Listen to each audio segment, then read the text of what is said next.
FM radio network पर आप सुन रहे हैं प्रोग्राम सेहत से जिंदगी।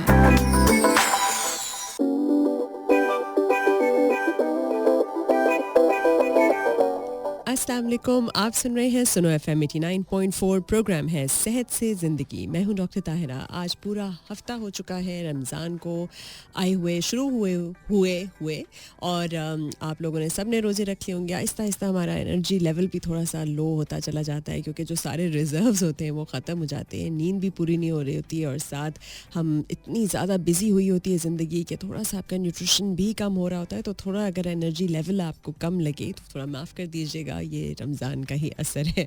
लेकिन होपफुली आप लोगों से बातचीत कर आपकी कॉल सुनकर और आपका फीडबैक से facebook.com/sunopakstan पर हम अच्छा ज़रूर फील करने लगेंगे। तो आज हम क्या डिस्कस कर रहे हैं? 19 अप्रैल को, जो अब से 2 दिन पहले था, मनाया जाता है वर्ल्ड लिवर डे। मतलब जिगर से मुंसलिक डे मनाया जाता है और उसका मकसद ये होता है कि जिगर से रिलेटेड जितनी भी अवेयरनेस है वो आपको दी जाए।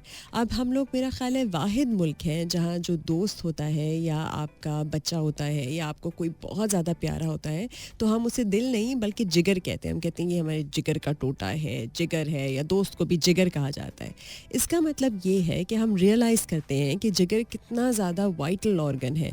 जिगर वो ऑर्गन है जिसके बहुत सारे मल्टीपर्पसेस होते हैं, बहुत सारे उसके फ़वाइद होते हैं और उसके बग़ैर जीना जो है वो नामुमकिन है। इसलिए हम किसी अपने प्यारे को भी जिगर कहकर ही मुखातिब होते हैं। लेकिन अगर हम इतनी ज़्यादा इस जिगर की इम्पोर्टेंस को जानते हैं पर फिर भी हम ही हैं, वही हमारा मुल्क ऐसा है जहाँ पे जिगर की वजह से सबसे ज़्यादा अमवात होती है। जब से कोरोना शुरू हुआ हमें आदत हो गई है कि हम न्यूज़ में सुनते हैं कि कोरोना की वजह से इतनी डेथ्स हो गई, कोरोना की वजह से उतनी डेथ्स हो गई, रोज़ के नंबर फॉलो करने लगते हैं। पर हम ये नहीं जानते कि हमारे अपने मुल्क में तो हेपेटाइटिस और जिगर के रिलेटेड प्रॉब्लम्स की वजह से ऑलमोस्ट 64 to 70 लोग, मतलब आप सोचें 70 लोग जो है रोज़ाना मरते हैं सिर्फ जिगर के अमराज से। और हम इसको बहुत ही ईजी लेते हैं, हम जिगर का बिल्कुल ख्याल नहीं रखते। हमें पता ही नहीं होता कि हम कितनी चीज़ों को हार्मलेसली ले रहे हैं। ये जो सेल्फ मेडिकेशन ले रहे होते हैं, बार बार पैराडोल खा ली, कभी एजोमैक्स खा ली, कभी तरह तरह के कुश्ते खा लिए जिसके अंदर बहुत ज़्यादा हैवी मेटल शामिल है। ये सब के सब हमारे जिगर के लिए बहुत ज़्यादा मुज़र है। इसीलिए आज हमने चूज़ किया है वर्ल्ड लिवर डे के ऊपर डिस्कस करना और हमारा टॉपिक है वर्ल्ड लिवर डे। सुनते रहिए सुनो FM 89.4। आप सुन रहे हैं सुनो FM 89.4। प्रोग्राम है सेहत से ज़िंदगी और हर बुध और जुमेरात 11 से 1 बजे सुनते हैं आप प्रोग्राम सेहत से ज़िंदगी, जिसमें बात करते हैं हम आपकी और हमारी सेहत की। मैंने आपको जैसे बताया ना कि 7 डेज़ गुजर गए रोज़ों की, तो बैटरी जो है ना वो बहुत ही ज़्यादा लो हो गई है। और फिर ऊपर से सुबह से जब से मैं स्टूडियो में आई हूँ, पहले जो है वो शेफ़ साहब का पूरा प्रोग्राम चल रहा था, उसमें खाना पीना। अभी जो झटपट चल रहा था उसमें अनम भी खाने पीने की बातें बता रही थी। बस ये लोग कहते हैं कि बस एक तो खाने पीने की बातें पूरा दिन बताते रहो तो जो रोज़ा नहीं भी लगना वो भी लग के अगला जो है ना बिल्कुल ही ड्रेन आउट हो जाए। तो इसलिए आज एनर्जी लेवल थोड़ा कम है, लेकिन हम जिगर की बातों को जो है वो बरकरार रखते हैं। और आज हम मना रहे हैं वर्ल्ड जिगर डे, इवन दो 19 अप्रैल को था, लेकिन आज हम बात करते हैं। और ये बेहद ज़रूरी किस लिए है? इसलिए है क्योंकि जिगर जो है ना वो बड़ा ही मिस्टीरियस किस्म का ऑर्गन है, वो बड़ा धोखेबाज किस्म का ऑर्गन है। उसके अंदर बीमारी पनपती रहती है। हेपेटाइटिस जाके अंदर बैठा रहता है और किसी किस्म का कोई सिम्टम जो है आपको नज़र नहीं आता। मतलब फॉर एग्जांपल आप बज़ाहिर तौर पे बिल्कुल सही होते हैं, आपको नहीं पता होता कि आपके अंदर वो जरासीम छुप के बैठा हुआ है। और फिर जब 10 साल 15 साल गुजर जाते हैं तो वो जरासीम जो है तब अपना असर दिखाना शुरू करता है। लेकिन तब तक जो है आपका जिगर इतना ख़राब कर चुका होता है कि फिर उधर से रिवर्सल या वापसी जो है वो बड़ी मुश्किल हो जाती है। फिर आपने देखा होगा कि तब लोगों को जो है पहले हेपेटाइटिस, फिर सिरोसिस, फिर लिवर फेलियर, फिर लिवर कैंसर तक हो जाता है। तब लिवर ट्रांसप्लांट की नौबत आ जाती है। अब लिवर ट्रांसप्लांट ना इतना आसान किस्म का सर्जरी है, ना इतनी सस्ती है, और उधर तक जाने से पहले क्यों ना हम वक्त पे ही अगर आइडेंटिफाई कर लें कि हमें हेपेटाइटिस है तो कितना बेहतर है। अब हेपेटाइटिस की बहुत सारी अकसाम भी आपने सुनी होंगी, hepatitis A, B, C, D, E, सारी की सारी ABC आपकी हेपेटाइटिस पे ख़त्म हो जाती है। अब ये जो डेंजरस वाला है ना हेपेटाइटिस C और B, स्पेशली हेपेटाइटिस सी, ये वो है जो आपके अंदर जाके बैठ जाता है, लगता आपको ये ब्लड से है। अब तरह तरह के हम ब्लड ट्रांसफ्यूजन लगाते हैं ना, मतलब किसी को खून लग गया, कभी कोई एक्सीडेंट हो गया अचानक खून लग गया, या सिरिंजेस जो यूज़ होती हैं स्पेशली गांव देहातों में, तो एक ही उन्होंने सिरिंज और नीडल रखी होती है, उसी को जो है वो यूज़ कर रहे होते हैं। फिर जो आपके ड्रग अब्यूज़र्स होते हैं, जो लोग मंशियात यूज़ कर रहे होते हैं, वो भी वही सिरिंज इस्तेमाल कर रहे होते हैं। आपके ब्लेड्स हो गए, आप जब पार्लर में जाते हैं या फिर आप जाते हैं कि कहीं पे हजाम के पास, तो वो उस तरह इस्तेमाल करा होता है। अब ये ब्लड बोर्न है। जिस तरह हम कोरोना को लेकर इतना ज़्यादा डर रहे होते हैं ना कि हम खांसेंगे या सांस लेंगे तो आ जाएगा, तो हम मास्क पहन लेते हैं, तो ये वाला जो आपका हेपेटाइटिस सी है, ये बेसिकली खून से ट्रांसफ़र होता है। किसी को खून लगे या किसी को नीडल इस्तेमाल हो, या फिर माँ से बच्चे को इस्तेमाल होता है, या फिर अज़वाजी ताल्लुकात में जो है वो स्प्रेड होता है। तो इसके लिए बहुत ज़रूरी है कि आपको पता लग जाए, और आप जब टेस्ट करते हैं आपका एनुअल टेस्ट, तभी आपका हेपेटाइटिस सी अगर निकल आता है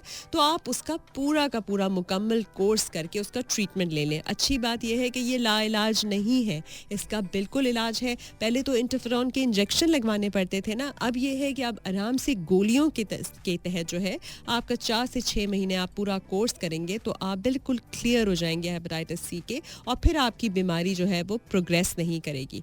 तो आज ही जो है ना, आप लोग अगर अपनी एनुअल मेडिकल स्क्रीनिंग कराते हैं तो हेपेटाइटिस सी ज़रूर देख लेना चाहिए है कि नहीं है, क्योंकि हमारी लाइफस्टाइल में तो आप देखें ना कितनी दफ़ा हम एक्सपोज होते हैं डिफरेंट किस्म की ब्लड ट्रांसफ्यूजन्स को, सिरिंजेस को, नीडल्स को, और हमें कुछ पता नहीं होता हमने कब कॉन्ट्रैक्ट कर लिया। बल्कि बहुत सारे लोगों के ख्वाब ऐसे ही धरे से धरे रह जाते हैं, क्योंकि वो उम्रा के लिए अप्लाई करते हैं वीज़ा, या उन्होंने पूरी मेहनत करके स्टूडेंट वीज़ा अप्लाई किया होता है, या कहीं पे कोई टूरिस्ट वीज़ा अप्लाई किया होता है, और उसके लिए मैंडेटरी होता है ये हेपेटाइटिस का टेस्ट जो है। और फिर जब उनका टेस्ट होकर आता है तो पता चलता है उनको कि हाय, हम तो हेपेटाइटिस सी पॉजिटिव है, उसकी वजह से एडमिशन डिले हो जाता है, प्रोग्राम आपका पूरा का पूरा वैसे ही रह जाता है, आपने पूरी प्लानिंग की होती है, टिकट लिए होते हैं। तो क्यों हम बिल्कुल 11th आवर पे चीज़ को छोड़ें? एक तो वो हमारे वैसे भी प्लान्स के साथ इंटरफेयर करेगा और हमारी सेहत के साथ भी इंटरफेयर करेगा। तो बात करें हम वर्ल्ड लिवर डे पे जिगर की सेहत से मुतल्लिक, और आप facebook.com/सुनो-पाकिस्तान पर सेहत से ज़िंदगी के फ्लायर पर हमें कमेंट कर सकते हैं, और हमें कॉल भी कर सकते हैं 051-111-111-894 पर। हैं सुनो FM 89.4, प्रोग्राम है सेहत से ज़िंदगी। बात आज हम कर रहे हैं जिगर की, तो आप लोग भी हमें कॉल कर सकते हैं 051-111-111-894 पर, और जिगर के अमराज से रिलेटेड भी पूछ सकते हैं जो भी सवाल पूछना है, और आपकी लाइफ में जो आपका जिगर जैसा कोई दोस्त है उसके बारे में भी मेंशन कीजिए कि क्यों वो आपके लिए इतना इम्पोर्टेंट है, क्यों आप उसको जिगर कहकर मुखातिब होते हैं। और मैं आपको बताऊं कि जिगर को हम इतनी इंपॉर्टेंस देते क्यों हैं। आप देखिए, जिगर के ना बहुत सारे फंक्शंस होते हैं हमारी बॉडी में। हम जो कुछ भी खाते हैं ना, जो हम कार्बोहाइड्रेट्स खाते हैं, हम प्रोटीन्स खाते हैं, डिफरेंट चीज़ें खाते हैं, उसको मेटाबलाइज करना जिगर का काम है। अब मेटाबलाइज करने से मतलब क्या है, मुराद क्या है? उसका ये मतलब होता है कि हमारे खाने को डाइजेस्ट होना होता है, जज्ब होना होता है, फिर उसमें से कुछ और चीज़ें निकलनी होती हैं, कुछ स्टोर होनी होती हैं। हम तो ये सोचते हैं ना, हमने अंदर खाना डाला फूड पाइप के, उधर से वो गया आपके मैदे में, मैदे से इंटेस्टाइन में, और बस बाहर।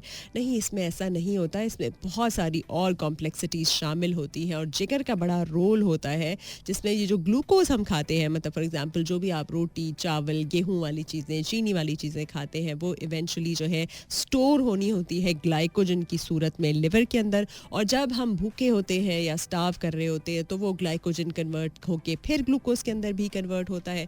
फिर आपकी बहुत सारी प्रोटीन्स का सिंथेसिस, वो जो प्रोटीन्स बनने होते हैं ना, अमाइनो एसिड्स हैं, उसका बनना है, वो सारी प्रोटीन कंट्रोल जो है वो भी बहुत ज़्यादा कंट्रोल होता है। आपके वाइटामिन्स, जो आपके फैट सॉल्युबल वाइटामिन्स हैं, विटामिन डी वगैरह, इसका सारा का सारा जो मैकेनिज्म है वो भी लिवर से लिंक्ड होता है। जितनी भी आप दवाइयाँ खाते हैं, आपको पता है हम इतनी दवाइयाँ खाते हैं, उसमें मेटाबलाइज होना होता है, मतलब उसका जो इम्पोर्टेंट वाला, उसका जो यूज़फुल वाला पोर्शन है वो एब्जॉर्ब होना होता है, और जो उसका हार्मफुल पोर्शन है उसको बाहर फेंकना होता है बॉडी के। फिर बाइल आपका बनता है ब्लड में से, जब आप चीज़ें एब्जॉर्ब हो जाती हैं तो एक चीज़ होती है बाइल। यही बाइल होता है ना, जो ज़्यादा हो जाए तो फिर जॉन्डिस होता है, पीलिया हो जाता है। उस बाइल की जो प्रोडक्शन है वो फैट की एब्जॉर्प्शन के लिए, जितना भी हम फैट खाते हैं उसकी एब्जॉर्प्शन के लिए, फिर कोलेस्ट्रॉल का बनना, ताकि कोलेस्ट्रॉल कैरियर होता है जो उस फैट को लेकर चलेगा। फिर आपके क्लॉटिंग फैक्टर्स का बनना। क्लॉटिंग फैक्टर्स वो होते हैं जिससे कि आपका खून जम सकता है, क्योंकि हमारा खून को आपको पता है ना कि कोई भी अगर कट लगता है तो खून ब्लीड करने लगे, और सोचें अगर खून की ब्लीडिंग बंद ना हो तो क्या हो, फिर इंसान ब्लीड ही करता रहे, तो वो जो क्लॉटिंग फैक्टर्स का बनाना है वो भी जिगर के का रोल है. आप देखिए कितने मल्टीपल रोल्स होते हैं जिगर के, इसलिए जब जिगर इफेक्टेड हो जाता है तो आपको तरह तरह के सिम्टम्स आते हैं. अब जो आम तौर पे जिगर के सिम्टम्स होते हैं, या जॉन्डिस या पीलिया आपने देखा होगा, उसके अंदर मतली होने लगती है, हार्ट बर्न होता है, साथ उल्टी सी आने लगती है, वज़न भी आपका थोड़ा सा कम होता है, आपको बहुत ज़्यादा कमज़ोरी फील होना लगती है क्योंकि सारी की सारी आपका मैकेनिज़्म ही डिस्टर्ब्ड हुआ हुआ है. फिर साथ साथ आपका जो आपकी फीसिस होती है वो बिल्कुल पेल कलर की हो जाती है, मतलब आपका पैखाना बिल्कुल जो है लाइट कलर का हो जाता है, और आपकी जो यूरिन है या पेशाब जो है उसका रंग बहुत ज़्यादा गाढ़ा हो जाता है. फिर साथ साथ आपको ख़ारिश होने लगती है. हम अक्सर सोचते हैं कि ख़ारिश शायद सिर्फ स्किन की प्रॉब्लम्स या सिर्फ एलर्जी से या फंगल इन्फेक्शन से ही होती है, ऐसा नहीं होता. ख़ारिश का बहुत बड़ा रीज़न ये जिगर के प्रॉब्लम्स या पित्ते का प्रॉब्लम या किडनी का, गुर्दे का प्रॉब्लम भी होता है, क्योंकि इन सारे ऑर्गन्स ने ना सारे वेस्ट मटीरियल को निकालना होता है, टॉक्सिन जहरीले मवाद को फेंकना होता है. अब जब वो ख़राब होते हैं तो जहरीला मवाद पूरा का पूरा आपकी बॉडी में आ जाता है, और जब वो फैलता है तो आपको ख़ारिश भी होने लगती है. इसलिए बड़ा ज़रूरी होता है कि जाके सही तरह से आइडेंटिफाई की जाए कि किस वजह से ये ख़ारिश वगैरह हो रही है, और हम उसको डायरेक्टली फिर उस हिसाब से एड्रेस कर सकें. अब जब आपकी लिवर डिजीज़ मज़ीद प्रोग्रेस करती है तो और प्रॉब्लम्स होती हैं, क्योंकि क्लॉटिंग इफेक्टेड होती है तो तरह तरह के नील पड़ने लगते हैं, ज़ख़म पड़ने लगते हैं, फिर आपको खून की उल्टी आने लगती है, इंटरनल ब्लीडिंग भी होने लगती है, पेट में पानी जमा हो जाता है, प्रोटीन मैकेनिज़्म पूरा डिस्टर्ब हो गया, पेट के अंदर पेट फूल जाता है, पानी जमा होना शुरू हो जाता है. ये सारे के सारे जो जिगर वाले प्रॉब्लम्स हैं, जैसे जैसे प्रोग्रेस करते हैं हमें ये सिम्टम्स आते हैं. और जब बहुत ही ज़्यादा जिगर की डिजीज़ आपकी हो जाती है एडवांस स्टेज में, तो आपको पता है कन्फ्यूजन, दिमाग के ऊपर भी असर पड़ने लगता है, क्योंकि आपके सारे नाइट्राइट्स और अमोनिया चला जाता है दिमाग की तरफ, और आपको हेपेटिक एन्सेफलोपैथी भी उससे कहते हैं, वो दिमाग को इफेक्ट करने लगता है. तो ये, और आपके ट्रेमर्स होने लगते हैं, आपके हाथ जो है ना, हाथ के अंदर कांपनी सी आना शुरू हो जाती है, फिर वो पेट फूलना तो मैंने आपको पहले बताया, जिस्म फूलने लगता है. तो ये सारी चीज़ें हैं जो जिगर की डिजीज़ की तरफ पॉइंट आउट करती हैं. आप हमें मैसेज भी कर सकते हैं और कॉल कर सकते हैं 051-111-111-894 पर. लेते हैं एक छोटा सा ब्रेक.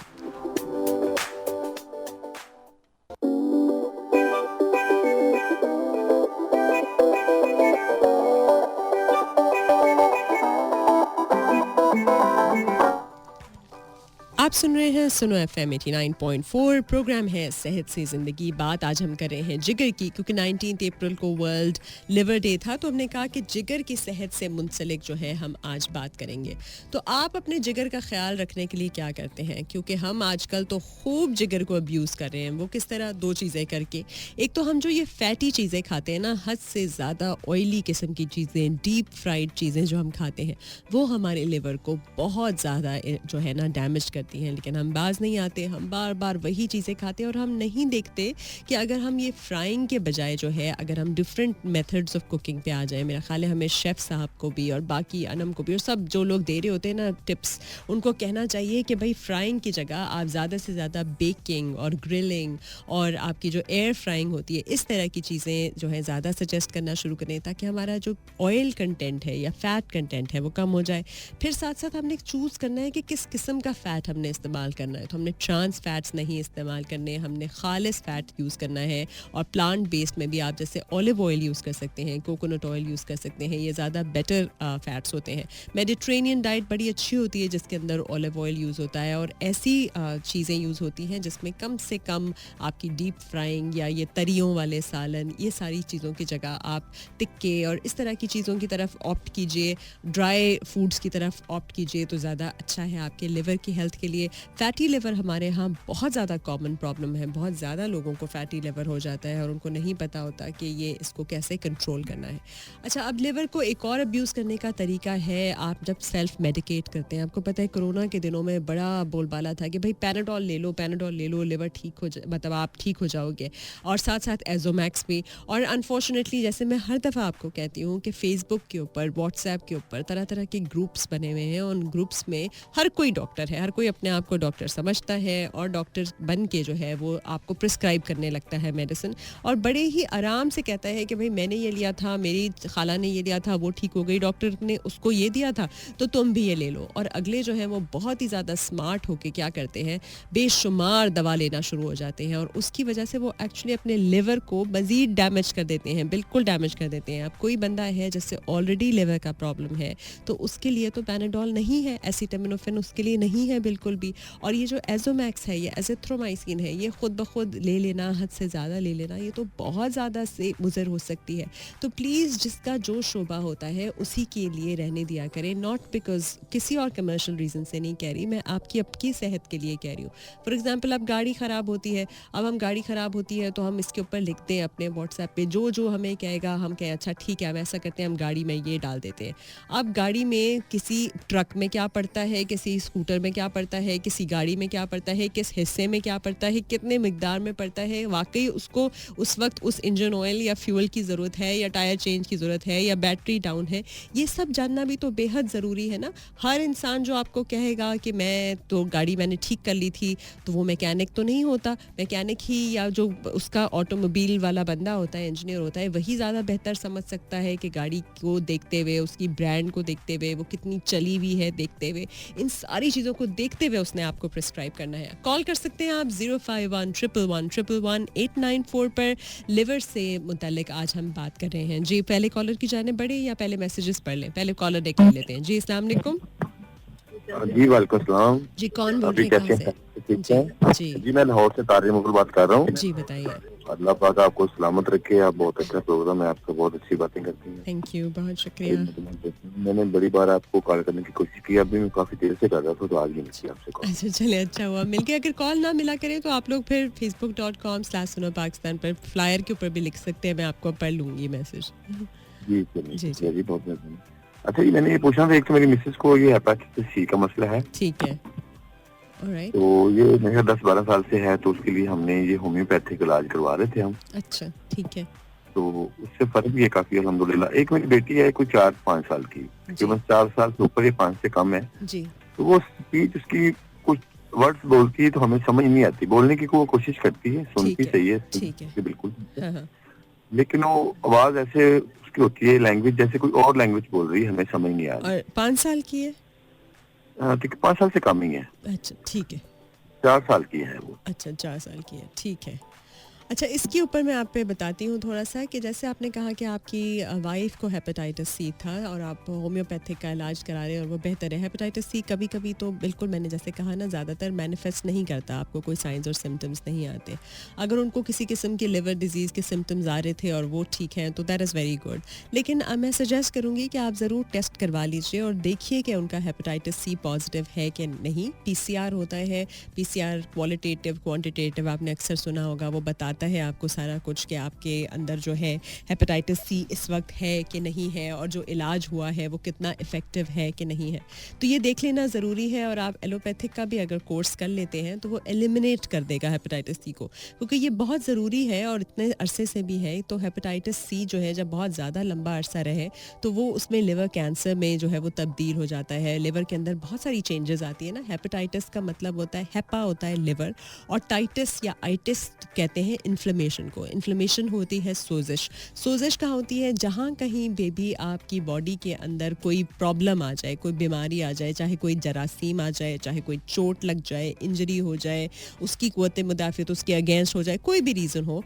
तो वहाँ पे जो है सारे के सारे आ जाते हैं लड़ने के लिए, राइट। वो जो लड़ाई सी होती है ना, जिसके अंदर दर्द होती है, गर्म हो जाती है जगह, फूल जाती है, लाल हो जाती है, वो सारी की सारी इन्फ्लेमेशन या सोजिश होती है। अब वो जो है वो ख़राबी की तरफ जारी होती है, लेकिन वो कोशिश में जारी होती है कि किसी तरह से रिपेयर हो जाए। अब हेपेटाइटिस पहले तो इस स्टेज में होता है, फिर वो सिरोसिस की तरफ चला जाता है। सिरोसिस में फाइब्रोसिस होता है, मतलब वो जो आपकी ज़ख़म है ना वो पुराने से हो जाते हैं, तो वो जकड़न वहाँ पे हो जाती है, वो जैसे कहते हैं ना पुरानी चीज़ें अकड़ सी जाती हैं, उनको ठीक करना मज़ीद मुश्किल होना शुरू हो जाता है, रिजिड हो जाती हैं। आगे आगे जाके फिर लिवर फेलियर वाला या लिवर कैंसर वाला स्टेज आ जाता है, जहाँ पे आउट ऑफ कंट्रोल हो जाती है चीज़ और हम उसको नहीं ला पाते। आते तो आपने पहले ही सही इलाज करा लेना है। दूसरा, आप अपनी बेटी की बात कर रहे थे कि बेटी जो है वो बोलती नहीं है। एक तो आप ये देखिए कि आप लोग उससे खुद कितना बात करते हैं, देखिए कि उसके मुंह के अंदर कहीं टंग टाई वगैरह तो नहीं है। टंग टाई होता है जब आपकी जो टंग है वो आपके नीचे वाली जगह जो आपके मुंह होता है, ओरल कैविटी के अंदर किसी तरह उसमें लगा हुआ होता है, एक गोश्त का टुकड़ा सा होता है जिससे वो लगा होता है, तो वो आप डॉक्टर से एग्जामिन करा लिए। छोटा सा प्रोसीजर होता है, डॉक्टर उसको रिलीज कर देता है, थोड़ा सा ये देखना होता है। फिर दूसरा, आप उसको स्पीच थेरेपिस्ट के पास लेकर जाइए। स्पीच थेरेपिस्ट जो है बाकायदा उसको बोलना सिखाएंगे, आप लोगों को एक्सरसाइजेज बताएंगे, चाहे वो फूकने की होती हैं, कुछ मुंह में रख के खाने की, सक करने की, स्वोलो करने की होती हैं, ताकि ये वाले अगर उसके मसल्स ये वाले वीक हैं, जैसे फॉर एग्जांपल बकल कैविटी के या स्वोलोइंग के या व्हाट्सएवर उसमें। और फिर साथ स्पीच भी इम्प्रूव करते हैं बाकायदा, वो कुछ ईजी वर्ड से शुरू करेंगे और फिर उसको डिफ़िकल्ट वर्ड्स की तरफ लेकर जाएंगे। तो आप डिले मत कीजिए, आप उसको ज़रूर ले जाइए और देखा करिए कि आप लोग भी खुद उससे, क्योंकि उमूमन हम जो है ना बिल्कुल बैबल में बात करते हैं बच्चों से कि क्या कर लियो, ऐसे नहीं। आप सही तरह से उससे प्रॉपर तरीके से अगर मुखातिब होंगे और ग्रेजुअली मुखातिब होंगे तो वो डेफिनेटली जो है वो सीखेगी। और फिर उसको ना थोड़ा सा रिवॉर्ड बेस्ड भी कर देते हैं बच्चों के साथ कि भाई जैसे आपने उससे बोला और उसको बोला कि भाई अब तुम सही जवाब दो तो तुम्हें ये मिलेगा, बजाय इसके कि हम ईजिली चीज़ें दे देते हैं ना, चाहे वो कोई भी चीज़ हो, मतलब रिवॉर्ड बेस्ड, कोई टॉय हो गया, कोई प्राइज़ हो गया, व्हाटएवर। आप उसको इस तरह से करके आएंगे तो वो she will feel motivated towards going there as well. दूसरे नंबर पे कार्टून्स जो हैं वो बहुत ज़्यादा बच्चों को कभी कभी ख़राब भी करते हैं, क्योंकि कार्टून्स में भी जो है ना अजीब अजीब आवाज़ों पे ज़्यादा ज़ोर होता है और actual conversation, proper clear crisp conversation कम होती है। तो भी बच्चे समझते हैं कि शायद यही ज़िंदगी है और ऐसे ही बोलना है। जिन लोगों ने हमें मैसेज किया है facebook.com/suno-pakistan में, उसमें वकास है, वो कहने अस्सलाम वालेकुम, आपका शो बहुत अच्छा करती है, मैं आपका शो लाजमी सुनता हूँ, मैं चाहता हूँ इस बारे में भी बात करें। वो बोल रहे हैं कि फालिज को तकरीबन 3 साल हो गए हैं, इलाज करवाया लेकिन इससे आराम नहीं आया। अच्छा, फालिज होता किस लिए है? फालिज होता है स्ट्रोक, और स्ट्रोक का मतलब होता है कि अचानक जो है आपकी जो ब्रेन को सप्लाई कर रही थी ना, जो आर्टरीज थी, मतलब जो हमारे ब्लड वेसल्स होते हैं, जो रगें होती है जिन्होंने खून कैरी करना होता है, उसमें कहीं पे या तो रुकावट आ गई, ठीक है, कभी कभी इन्फेक्शन हो जाती है या कभी कभी हैमरेज हो जाता है, मतलब हद से ज़्यादा वो खून जो है उसका प्रेशर बढ़ा और वो ब्लीड कर गया, जिसकी वजह से अल्टीमेटली क्या हुआ कि वो जो ब्लड सप्लाई थी ना वो रुक जाती है। जब वो ब्लड सप्लाई रुकती है उसके नतीजे में आपकी जो भी जिस्म का हिस्सा है, क्योंकि उसको उतनी देर तक ऑक्सीजन और ब्लड नहीं मिला होता, वो जो है वो काम करना छोड़ देता है। और जो स्ट्रोक के फर्स्ट साइंस होते हैं उसमें आपको पता है, हमने सीखा था बाकायदा कि बी फास्ट आपने देखना है कि सबसे पहले बी जो है वो बैलेंस आपका आउट तो नहीं हो रहा, ठीक है, फिर उसी तरह से आप आईज़ को देखते हैं कि आईज़ इधर उधर तो नहीं जा रही ई से, फिर फास्ट में एफ में फेस में देखते हैं कि फेस में अनइवन तो नहीं है, एक तरफ से फेस नीचे तो नहीं गिर रहा, बात करने में थूक तो नहीं गिर रहा एक तरफ, या खाना तो नहीं निकल रहा। ए आ गया आपका आर्म के लिए कि एक साइड का जो आपका आर्म है, जो आपका बाजू है, उसमें वीकनेस तो नहीं आ रही, भारी तो नहीं हो गया, उसको उठाने में मसला तो नहीं हो रहा, ठीक है। सी होता है आपका कॉन्शियसनेस, मतलब आपको जो है मतलब आप बेहोश तो नहीं हो रहे या इस तरह का कोई प्रॉब्लम तो नहीं आ रहा। और इसमें उसमें में भी फास्ट है, एस होता है। और उसके साथ साथ आपने टाइम जो है वो सबसे ज़्यादा इम्पॉर्टेंट होता है, और टाइम में आपने ये देखना है कि आपने बिल्कुल जो है इसको डिले नहीं करना, क्योंकि द मोमेंट आप डिले करेंगे आपके चांसेस ऑफ डिसेबिलिटी जो है वो बढ़ जाते हैं। तो आपको अगर स्ट्रोक के ये वाले कोई भी सिम्टम्स नज़र आते हैं, जैसे मैंने आपको कहा आपके फेस पे, आपके आईज़ पे, आपके फॉर एग्जांपल बैलेंस पे, तो आपने फ़ौरन से पहले जो है ना डॉक्टर से रुजू करना है ताकि आपको स्ट्रोक का इलाज हो। डॉक्टर जो है वो आपको फ़ौरन फिर ऐसा इंजेक्शन लगाता है जिससे अगर क्लॉट वगैरह है तो वो ख़त्म हो जाता है, और अगर ब्लीडिंग है तो वो भी अरेस्ट कर सकते हैं। तो आपने, मैं जैसे बार बार कह रही हूँ कि स्ट्रोक को उस पे देखना होता है कि स्पीच आपकी इफेक्ट हो। बोलते हुए कभी कभी कुछ लोग जैसे अचानक लड़खड़ाना अगर आपका शुरू हो जाए, वो होता है एस फॉर बी फास्ट में ना, तो फिर आप स्ट्रोक को जल्दी क्योर कर सकते हैं। अब आप आ गए कि आप उसके बाद क्या इलाज हो गया, स्ट्रोक अगर हो गया है तो आप रीहैब कैसे जानेंगे। तो रीहैब में ये होता है कि आपने एक तो वो मेडिकेशन रखनी है जो डॉक्टर ने प्रिस्क्राइब की है ताकि आपका ब्लड प्रेशर ना बढ़े, ताकि आइंदा आपको स्ट्रोक ना हो, ताकि क्लॉटिंग अचानक ना हो जाए, तो आपको ब्लड थिन थिकनिंग मेडिकेशन या व्हाट्सएवर जो आपकी होती है रीज़न, उसके हिसाब से डॉक्टर दे रहा होता है मेडिसिन, आपने कंट्रोल भी किया होता है, और साथ साथ फिजियोथेरेपी या रिहैबिलिटेटिव या रीजनरेटिव मेडिसिन की तरफ आपको लेकर आया जाता है। फिजियोथेरेपी का बहुत ज़्यादा रोल है, फिजियोथेरेपी का, स्पीच थेरेपी का, जिससे कि उसमें जो है वो बाकायदा आपको एक्सरसाइज कराते हैं, स्ट्रेंथन कराते हैं। जो टेंस मशीन होती है वो बाकायदा कॉन्ट्रैक्शंस करती है ताकि आपका मसल जो है वो जकड़ेगा, वो रिलैक्स करेगा, तो वो स्ट्रॉन्ग होना शुरू हो जाएगा, उसके अंदर वापस आना शुरू हो जाएगी हरकत। फिर जब आप एक्सरसाइज करते हैं तो आप उस जगह की सर्कुलेशन को भी बेटर करते हैं, ब्लड सप्लाई को भी बेटर करते हैं, और इससे इवेंचुअली आपकी रिहैब में बहुत ज़्यादा फ़वायद होते हैं। आप सुन रहे हैं सुनो FM 89.4, प्रोग्राम है सेहत से ज़िंदगी। बात आज हम कर रहे हैं लिवर की, जिगर के मसाइल की। जिन लोगों ने हमें facebook.com/sunopakistanpan पर कमेंट किया है, फजल काकर एज यूजुअल कह रहे हैं have a nice lovely day and Ramzan मुबारक। आपको भी रमज़ान मुबारक। हमदुल्ला मलाखेल भी क्वेटा से हैं, ये दोनों बड़े रेगुलरली हमें क्वेटा से मैसेज करते हैं।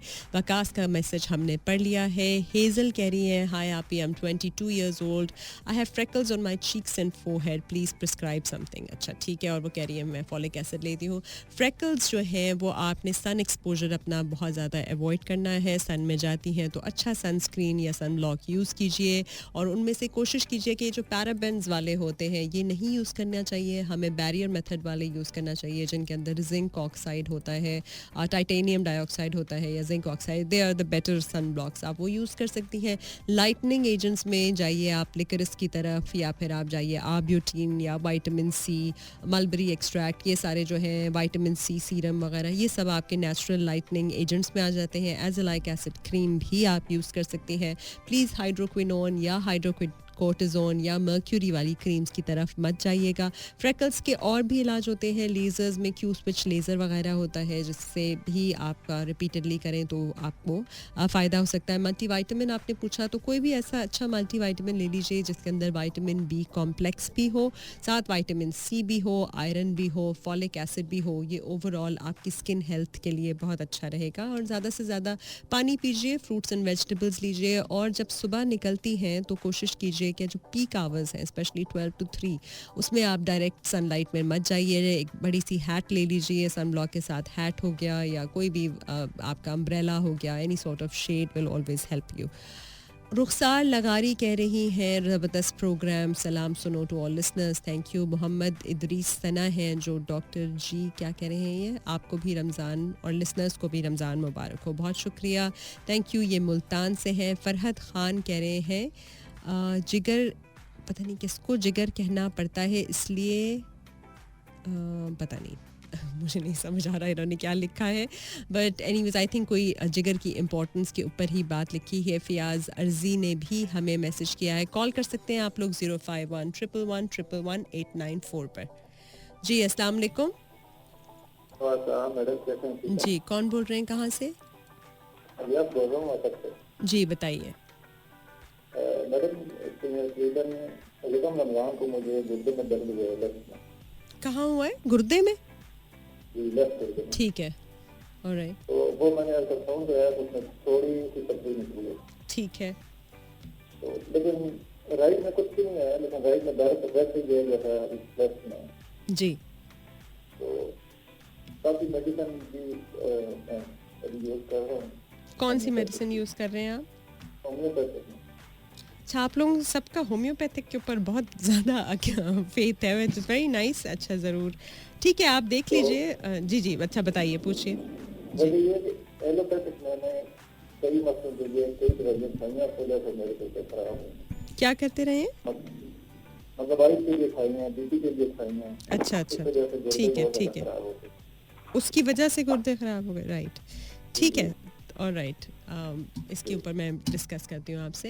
ये आप सही कह रहे हैं कि किडनी से और आपके लिवर से जो है जो मेटाबलाइज हो जाती हैं आपकी ड्रग्स या मेडिकेशन, और आपको केयरफुल होना चाहिए। और अगर आपको कोई प्रॉब्लम है और आप सही मकदार में मेडिसिन ले रहे हैं, सही तरह से ले रहे हैं विद प्रॉपर डायग्नोसिस, तो आपका जो किडनी है वो इस तरह डैमेज नहीं होता। फिर दूसरा उन्होंने कहा कि किडनी में स्टोन आ गया था।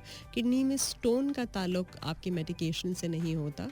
बहरहाल आप उसके लिए लिए ले रहे हैं मेडिसिन वो तो अच्छा है, साथ आप ज़्यादा से ज़्यादा पानी का इस्तेमाल भी कीजिए और थोड़ा सा अपनी ईटिंग हैबिट्स में भी चेंज लेकर आइए ताकि आपकी किडनी हेल्थ जो है सही है। पोटेशियम वाली चीज़ों को कम खाना होगा, थोड़ा सा सोडियम भी कंट्रोल करना पड़ेगा। जी अस्सलाम वालेकुम। जी वालेकुम सलाम। जी कौन बोल रहे हैं, कहाँ से? अलीशा बात कर रहा हूँ, मुजफ्फराबाद। जी बताइए। मैं मुझे ये पूछना था, मेरी अम्मी का एक मसला है जी। मैम उनको दिन में ठीक ना 1 घंटा मतलब या आधा घंटा गुजरता है तो उनको काफी ज्यादा पसीना आना शुरू हो जाता है और उनके कोई जिसम कहती है कैसे लग होता है जैसे आग में गुजरेगी ना, तो काफी ज्यादा उन्होंने मेडिसिन में तो फायदा नहीं होता, लेकिन जब वो चुकंदर खा लेती है या सब्जी उसकी खाएं तो उससे उनको फर्क पड़ता है, लेकिन मेडिसिन से तो कोई फर्क नहीं पड़ता। आपने क्या कहा, उनको पसीना आता है और गर्मी लगती है? हाँ जी बिल्कुल, इससे काफी ज्यादा उनके जिस्म से कहती है ऐसे लग रहा था जैसे आग में गिर रही थी। ये उनको दिन में यानी 1 घंटे के बाद इस तरह होता है उनके साथ। अच्छा, तो आप उनका थायराइड ज़रूर चेक कराइएगा और देखिएगा कि थायराइड कहीं उनका बढ़ा हुआ तो नहीं है। जिन लोगों में थायराइड बहुत ज़्यादा बढ़ा हुआ होता है उनको भी बहुत ज़्यादा गर्मी लगना शुरू हो जाती है। और दूसरा, कुछ लोगों के लिए बहुत बेहतर है कि वो स्पाइसी फूड्स वगैरह जो है वो अवॉइड करें और थोड़ा सा जो है आप उनको कूलिंग की तरफ ला सकते हैं, मतलब ठंडी जगह पे हमेशा बिठाइए। फिर पहले थायराइड का ट्रीटमेंट भी करा लीजिए। कुछ को एंग्जाइटी की वजह से भी बहुत ज़्यादा उन्हें लगता है तो रिलैक्सिंग टेक्निक्स, फिर लस्सी का इस्तेमाल, मिंट जो है, पुदीने का इस्तेमाल, नींबू पानी का इस्तेमाल, क्यूकम्बर या खीरे का इस्तेमाल, ये सारा कुछ भी आपके लिए बहुत अच्छा है। 05111111894 पर आप कॉल कर सकते हैं। जी अस्सलाम वालेकुम। अस्सलाम वालेकुम। जी कैसे हैं फजल काकर साहब? अल्लाह का एहसान, आप ठीक ठाक हो? क्वेटा सिटी से हम आपको सलाम कहते हैं। जी thank you so much, thank you so much. चलिए जी बताइए। मैं ये कहना चाहता हूँ कि स्पेशली किडनी में एक पत्थर था तो होम्योपैथिक ने एक मेडिसिन दिया था, वो तो निकल गया, लेकिन अफसोस के साथ ये कहना पड़ता है कि वहाँ पे जो है जख्म छोड़ दिया। तो वो जो है आपको पता होगा कि मिसाल के तौर पर निकलने पे तो खून आ जाते, तो ये जो वहाँ जख्म वहाँ पे रखने के बाद फिर क्या करनी चाहिए, काइंडली अगर बता दे तो वो सुन रहा है, आपकी बड़ी मेहरबानी होगी। जख्म आ जाता है किडनी में, अच्छा इस पे हम आते हैं। आप अगले कॉलर की जानिब भी बढ़ते हैं। 05111111894। जी अस्सलाम वालेकुम। जी अस्सलाम वालेकुम। बाजी सलाम वालेकुम। जी बताइए। कैसे बच्ची क्या खैरियत जी से हो? बिल्कुल ठीक, बताइए। बस मैं कौसर अली परचिनार से बात कर रहा हूँ। जी कौसर साहब बताइए।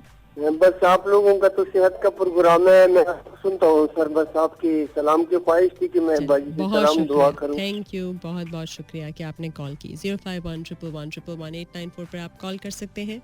जी अस्सलाम वालेकुम। ओके, अगर आपको किडनी के कुछ मसाइल हैं तो बहुत ज़्यादा पानी पीजिए। क्रैनबेरी जूस भी आपके लिए अच्छा होता है। कोशिश कीजिए कि कैन या कोलाज या मतलब इस तरह के फ्रूट जूसेस जो पैकेट में होते हैं वो मत पीजिए। फ्रेश जूस पीजिए। बेसल जूस जो आपका तुलसी का जूस होता है वो भी बहुत अच्छा होता है। पोमेग्रेनेट जूस जिसे अनार का जूस कहते हैं वो भी अच्छा होता है। किडनी बीन्स किडनी की तरह दिखती भी हैं और अच्छी भी होती हैं। और आपको क्या क्या हेल्प करता है, आप ज़्यादा से ज़्यादा फ्लूइड आपका इंटेक अच्छा होना चाहिए, आपने बहुत ज़्यादा वॉक करनी चाहिए। और जो स्टोन फॉर्मिंग फूड्स होते हैं ना, जैसे मैंने पहले बताया कि आपकी जो पालक होती है जैसे कुछ जाती है, तो अब इन सारी चीज़ों के लिए शुगर कंट्रोल करना बेहद ज़रूरी है। एक्सरसाइज करना है, शुगर की चीज़ें नहीं खानी, मीठी चीज़ें नहीं खानी और साथ वो सारी चीज़ें भी नहीं खानी। फॉर एग्जांपल आपके आटे और रोटी और ये क्या होता है चावल, मैदे से बनी हुई चीज़ें जो कि ब्रेक डाउन करती हैं इनटू शुगर, आपने ज़्यादा से ज़्यादा खानी है। दालें और आपकी सब्जियां और इन चीज़ों के ऊपर आपने रहना है। फ्रूट्स भी आपने एक पोर्शन के हिसाब से 3 फ्रूट से ज़्यादा नहीं खाने और देखना है कि बहुत ज़्यादा मीठे वाले फ्रूट्स नहीं खाने, नॉर्मल आप फ्रूट्स खा सकते हैं। और साथ साथ आपने जो है केयर भी करनी है अपने टांगों की, अपने पैरों की, और देखना है कि कहीं मुझे कोई चोट लग तो नहीं जाती, और अगर चोट लग जाती है तो उसे मैं साफ़ सुथरा रखूँ, विद कोई भी एंटीबायोटिक वगैरह लगा दूँ, एंटीबायोटिक पॉलीफैक्स वगैरह लगा, और केयर करूँ कि वो कहीं ख़राब तो नहीं होती, मेरा शुगर कंट्रोल्ड है कि नहीं।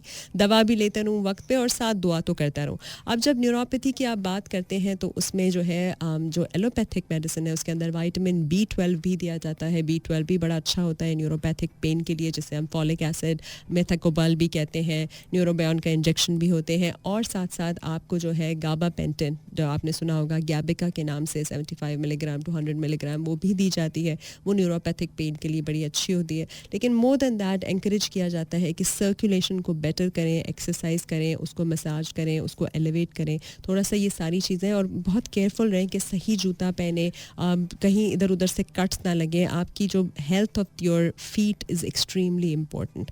तो ये सारी चीज़ें हैं. और साथ साथ वो भी है कि आपने अपनी शुगर किस तरह से कंट्रोल कर लिए. हमदुल्ला मलाखेल ने हमें मैसेज किया है फ्रॉम क्वेटा में तो कल बहुत बुरे हालात रहे हैं, इतना बड़ा ब्लास्ट भी हुआ. उम्मीद है आप सही होंगे, लोगों का मोराल भी सही होगा. अल्लाह मियाँ हमारे मुल्क को सेफ़ रखे, हर किसी को हिदायत दे कि बिल्कुल जो है इस तरह की चीज़ें ना हों. बहुत ज़्यादा दुख हुआ वो सुन के. तो I am sure, I hope कि आप लोग, हमदुल्ला साहब भी और जो फजल काकर हमारे क्वेटा से कॉल करते हैं, वो भी दोनों ठीक और खैरियत से होंगे. कॉल कर सकते हैं आप लोग 051-111-111-894.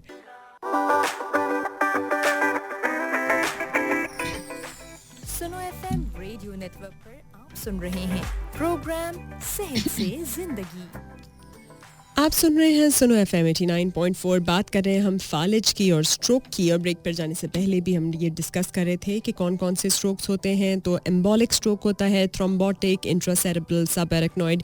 ये डिपेंड करता है कि हम किस जगह की बात कर रहे हैं ना, कि दिमाग में किस जगह पे स्ट्रोक हुआ है. और transient ischaemic attack, ischaemic stroke, haemorrhagic stroke, जैसे मैंने आपको मेंशन किया. इस्कीमिया में क्या होता है कि वो जो ब्लड सप्लाई है, जो खून की रवानी है, वो बंद हो जाती है क्योंकि ब्लड क्लॉट या तो आ जाता है, ब्लड फ्लो बहुत ज़्यादा रिड्यूस हो गई है. एथीरियोस्क्लेरोसिस जिसे हम कहते हैं कि चर्बी सी आ गई है बीच में, जिसकी वजह से ब्लड क्लॉट सा है. और फिर ब्लड स्ट्रीम जब नॉर्मल नहीं रहती तो ब्लड फ्लो जो है वो वहाँ पे रुक जाता है. उसके रिजल्ट में ब्रेन डैमेज हो जाता है.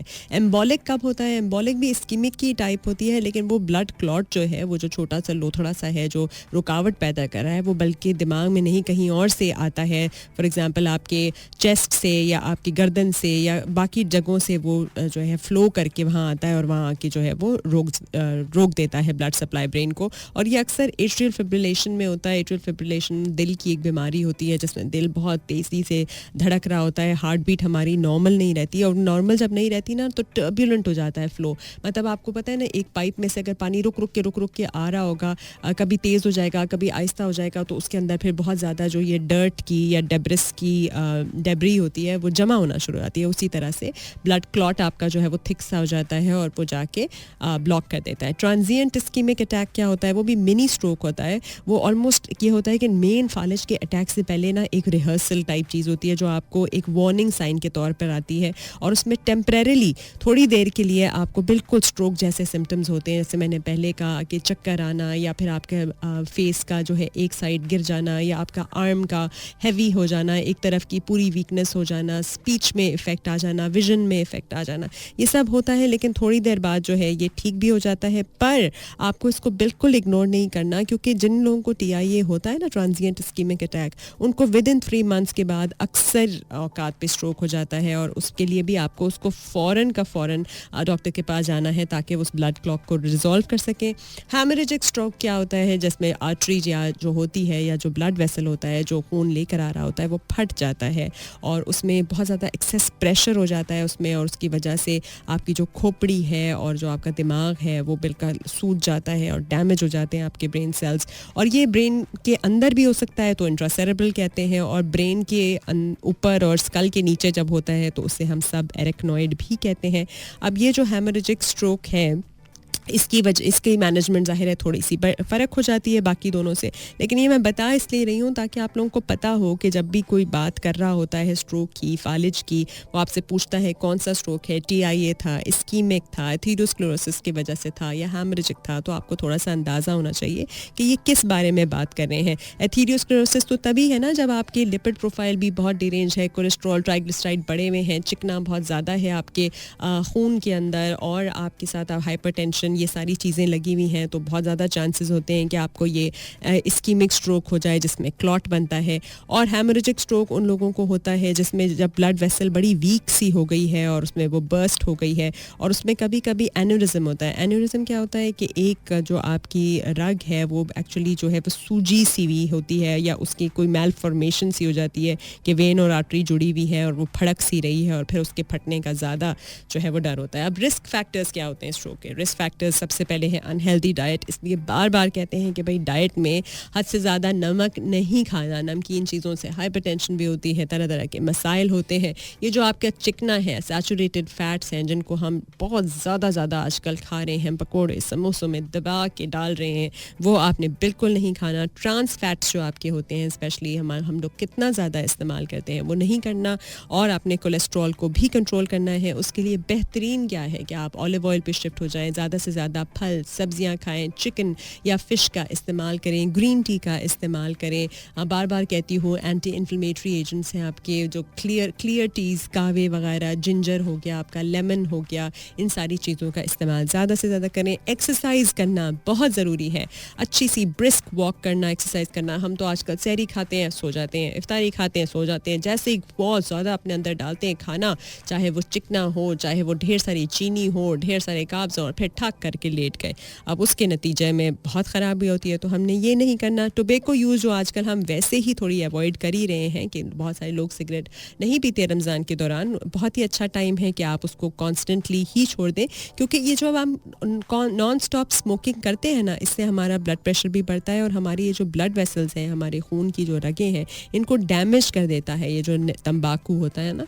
और जितना ज़्यादा हम करते जाएंगे उतनी ज़्यादा वो वीक होती जाएंगी। फिर कुछ लोगों की फैमिली में होता है कि उनको ब्लड प्रेशर होता है, हार्ट के मसले होते हैं, मर्दों और औरतों दोनों में होता है, लेकिन विमेन में काफ़ी ज़्यादा स्ट्रोक के आपको चांसेस दिखते हैं। जैसे जैसे आपकी एज बढ़ती है तो ज़्यादा चांसेस आपके स्ट्रोक के बढ़ जाते हैं। अगर पहले कभी स्ट्रोक या ट्रांजिएंट इस्कीमिक अटैक रहा हो, मतलब थोड़ी देर के लिए ये सिम्टम्स आए और फिर ठीक हो जाए, तो आप बिल्कुल कैंडिडेट हैं स्ट्रोक के, और आपको बड़ा ही केयरफुल रहना है। ब्लड प्रेशर अगर हाई रहता है तब भी आपको स्ट्रोक हो सकता है, इसलिए ब्लड प्रेशर मेडिकेशन को छोड़ना नहीं चाहिए। अगर कंट्रोल नहीं हो रहा तो डोजेज जाके एडजस्ट ज़रूर कराइए, देखिए कि आप सही उस पर ले रहे हैं। बहुत ज़्यादा शॉक ऐसे लोगों को नहीं देना चाहिए, अचानक कोई ऐसी बहुत बुरी खबर उनके ऊपर नहीं छोड़नी चाहिए ताकि वो लाइक उससे इफ़ेक्ट ना हो जाए। सॉल्ट इनटेक आपको अपना बिल्कुल कंट्रोल रखना है, कोलेस्ट्रॉल अपना लोअर ज़रूर करना है, रेड मीट वगैरह को अवॉइड करना है, ग्रीन टी वगैरह इस्तेमाल कीजिए, लेमन इस्तेमाल कीजिए, और कोशिश कीजिए कि आप एक्सरसाइज करें ताकि आपको कोलेस्ट्रॉल वगैरह आपका कंट्रोल रहे। अगर कोलेस्ट्रॉल की दवाई दी हुई है, फाइब्रेट या स्टैटिन आपको ऑलरेडी प्रिस्क्राइब्ड है, तो उनका यूजेज भी बरकरार रखिए। हार्ट डिसऑर्डर है, फॉर एग्जांपल हार्ट का पता है, मुआयना कराते रहिए, देखिए कि कहीं पे कोरोनरी आर्टरी डिजीज़ जो होती है कि भाई मेरी जो खून की दिल की रगें हैं उनमें कहीं रुकावट तो नहीं आ रही, मेरे जो हार्ट के वेल्व्स हैं, मतलब जो आपके होते हैं ना दिल के अंदर वो छोटी छोटी खिड़कियाँ सी होती हैं जिससे गुजरना होता है खून ने, उनमें कहीं रुकावट तो नहीं आ रही, कहीं हार्ट चेम्बर या जो भी हार्ट के अंदर स्ट्रक्चरल प्रॉब्लम्स तो नहीं आ रहे, डायबिटीज़ वगैरह तो नहीं है। और अगर ये सारा कुछ आपको है तो फिर आप कैंडिडेट हैं, आपको रिस्क ज़्यादा हो सकता है स्ट्रोक का, तो आपको बड़ा केयरफुल होना है। हमेशा डॉक्टर को बताइए कि मेरा ब्लड प्रेशर चेक करो, मेरी हार्ट बीट्स को सुनो, मेरी मेडिकेशंस को इवैल्यूएट करो, अपना देखते रहिए कि बैलेंस आपका ठीक है, कोऑर्डिनेशन सही है, कोई भी एक साइड ज़्यादा हैवी तो नहीं हो रही, वीकनेस तो नहीं आ रही, विजन में कोई मसला तो नहीं आ रहा, कन्फ्यूजन तो नहीं हो रही किसी किस्म की भी। और इसमें फिर आपका डॉक्टर जो है चेक करेगा, डिफरेंट किस्म के टेस्ट रन करेगा, ब्लड शुगर आपका चेक होगा, infection, platelet, clot, MRI, CT scan, सारा कुछ आपको देखने के बाद EKG भी कर लेगा, इलेक्ट्रोकार्डियोग्राम देखने के लिए कि कहीं दिल का उसमें कोई वो तो नहीं है, सेरेब्रल एंजियोग्राम भी होता है, आपका कैरोटिड अल्ट्रासाउंड भी होता है वो देखने के लिए कि कहीं फैटी डिपॉजिट तो नहीं है आपकी कैरोटिड आर्टरीज में, मतलब दिमाग की जो ब्लड सप्लाई है उसके अंदर किसी किस्म की रुकावट तो नहीं है, एकोकार्डियोग्राम भी है। सारे ये टेस्ट हो गए और उसके बाद आपको एस्टैब्लिश हो गया आपको स्ट्रोक है और वो फौरन है, just like I told you, you have to be really fast, और as soon as you start doing it then you start your treatment for stroke. उस पर पहले एक कॉलर ले लेते हैं 051111111894 पर, और फिर मैं आती हूँ ट्रीटमेंट पे। जी अस्सलाम वालेकुम। जी अस्सलाम वालेकुम। ओके जी, दूसरे लोगों की कॉल्स का टाइम ज़ाया मत कीजिए, बोल दीजिए अगर कॉल कर लिए तो। जी अस्सलाम वालेकुम। अस्सलाम वालेकुम। जी कौन बोल रही हैं, कहाँ से?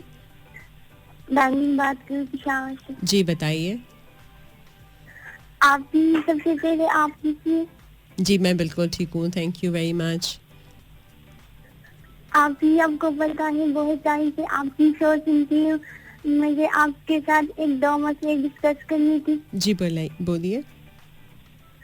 सबसे पहले मेरे साथ प्रॉब्लम ये है, मैं रोज बरोज पतली हो रही हूँ, मुझे नहीं पता। ना मैं कोई डाइटिंग कर लेती हूँ फिर भी पतली हो रही। और एक प्रॉब्लम मेरी कजन है, उनके साथ उनके वो बेचारी डाइटिंग करती है लेकिन वो पतली नहीं हो रही। अच्छा, और आपकी उम्र क्या है? मेरी उम्र 16 साल। 16 साल? हाँ जी। अच्छा, चलो भाई, एक हैं जो पतली हो रही हैं और पतली हुए जा रही हैं जबकि वो मोटा होना चाहती हैं, और दूसरी हैं वो मोटी हैं, वो दुबली होना चाह रही हैं पर वो दुबली नहीं हो पा रही। अब ये तो मसला है। तो चलो, जो मोटी हैं और दुबली नहीं हो पा रही उनको तो आप कहें कि भाई एक्सरसाइज करें, आप चीनी छोड़ दें, आपने जो है ना बिल्कुल जो कार्ब्स होते हैं, फॉर एग्जांपल रोटी चावल छोड़ के ज़्यादा से सब्जियां फल दालें वगैरह इस्तेमाल करें तो वो तो हो जाएंगी पतली।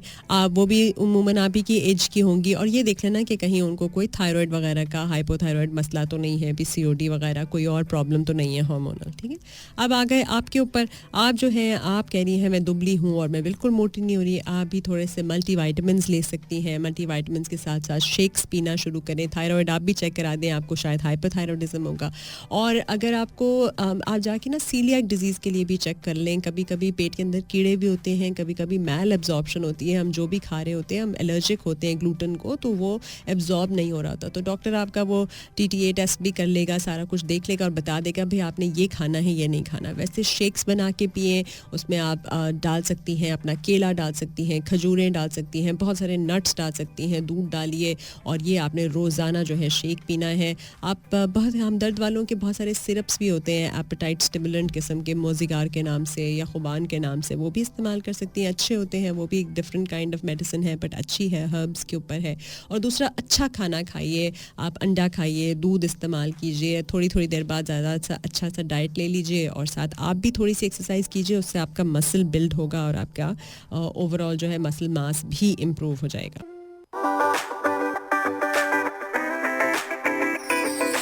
सुनो FM रेडियो नेटवर्क पर आप सुन रहे हैं प्रोग्राम सेहत से जिंदगी। आप सुन रहे हैं सुनो FM 89.4 एंड 96 की फ्रीक्वेंसीज पर पाकिस्तान भर में प्रोग्राम सेहत से ज़िंदगी। मैं हूं डॉक्टर ताहिरा और बात आज हम कर रहे हैं फालिज की और स्ट्रोक की। और facebook.com/sunopakistanपर पर जिन लोगों ने हमें कमेंट किया है सेहत से ज़िंदगी के फ्लायर पर, उनमें विकी कह रहे हैं ऑसम शो, मोहम्मद अहमद कह रहे हैं please next program stomach issues पे करें। चलिए, पहले भी बहुत प्रोग्राम स्टमक इशूज़ पे कर चुकी हूँ, कल भी लिवर पे किया है, लेकिन आपकी पुरजोर इसरार पे ज़रूर अगला इशू जो है वो उसी पे करूंगी। वैसे भी आजकल जितना खाना हम खा रहे हैं और जैसा खाना खा रहे हैं और जो कुछ कर रहे हैं इफ्तारी और सहरी में, उसके नतीजे में स्टमक इश्यूज तो होंगे, तो प्रोग्राम तो बनता है, तो नेक्स्ट वीक ज़रूर इसी के ऊपर करूंगी। अच्छा, और ये कह रहे हैं कि स्टमक पेन का रेमेडी, अब जब नेक्स्ट पूरा प्रोग्राम उस पर करना है तो अगली दफ़ा ही बता देती हूँ, अभी क्या बताऊँ मैं स्टमक का फिर से। अच्छा, असगर अली कह रहे हैं अस्सलाम वालेकुम स्वीट सिस्टर, सिटी तेही से, वेरी नाइस शो, सुपर है आपकी वॉइस, बहुत शुक्रिया कि आपको अच्छा लगता है शो। सुनते रहिए, समझते रहिए और लोगों में भी इसको फैलाते रहिए अच्छे मैसेज को। उसके बाद ये कौन है, इन्होंने मुझे भेजा है, मोहम्मद अहमद ने, गुड मॉर्निंग, लेकिन साथ इन्होंने चाय भेज दी है। भाई चाय की तो वैसे इतनी तलब हो रही है, ऊपर से रोज़ा और आपने चाय की पिक्चर भेज दी, इसके लिए तो कितना शाम तक मुझे वेट करना पड़ेगा। और जो अस्मा साहिबा थी, उन्होंने बताया था एक जगह पे जहाँ पे स्टेंट लगता है, तो वो कह रही हैं NICVD कराची। तो NICVD कराची वो हॉस्पिटल है जहाँ पे एब्सोल्युटली फ्री ऑफ कॉस्ट ये होता है। मतलब किसी को अगर फालिज के सिम्टम्स हैं और कराची या एडजॉइनिंग एरियाज़ में रहते हैं तो और उनको फ़ौरन, जैसे अगर फालिज का, जैसे मैं बहुत देर से बता रही हूँ आपको सारे सिम्टम्स वो आपको फील होते हैं, तो आप यहाँ पे जा सकते हैं और बिल्कुल फ्री इलाज होगा। Thank you so much for this valuable information. और नूर खान कह रहे हैं मुल्तान से, सिस्टर क्या हाल है, ठीक हो? सेहत से ज़िंदगी का शो हमें बहुत शौक़ से सुनते हैं, अल्लाह पाक सबको सेहत वाली ज़िंदगी दे। बिल्कुल इंशाल्लाह।